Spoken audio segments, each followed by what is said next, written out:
এই যে একা একা চলাফেরা করছেন, জীবন নিয়ে শঙ্কায় ভুগেন না কখনো? যে আমার পরিবার সবাই তো, আমি আমার মাকে বলেছি যে দেখো, মানে আমরা যে লড়াই নেমেছি, আমার একটা মনে হয় কি কোনো রাজনীতিবিদের না বাসায় মৃত্যুটা হইতে পারে না, এটা কোনো ভালো মৃত্যু না।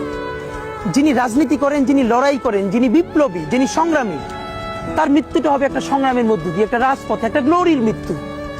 আমি তো ভীষণভাবে প্রত্যাশা করি, আমি ছোটবেলা থেকে এই স্বপ্নটা দেখি, অনেক জায়গায় বলেছি যে একটা তুমুল মিছিল হচ্ছে অন্যায়ের বিরুদ্ধে, সেই মিছিলের সামনে আমি আছি, কোনো একটা বুলেট এসে আমার বুকটা হয়তো বিদ্ধ করে দিয়েছে, এবং সেই মিছিলে আমি হাসতে হাসতে আমি শহীদ হয়ে গেছি।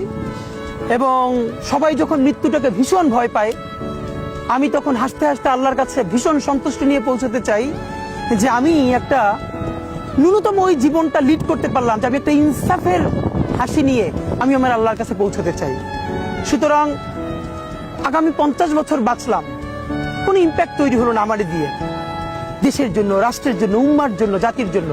কিন্তু আমি ধরেন 5 বছর বাঁচলাম, সেটার মধ্য দিয়ে যদি আগামী 50 বছরের ইম্প্যাক্ট তৈরি হয়, তাহলে অনেকদিন বেঁচে থাকায় কি সাফল্যের বলেন?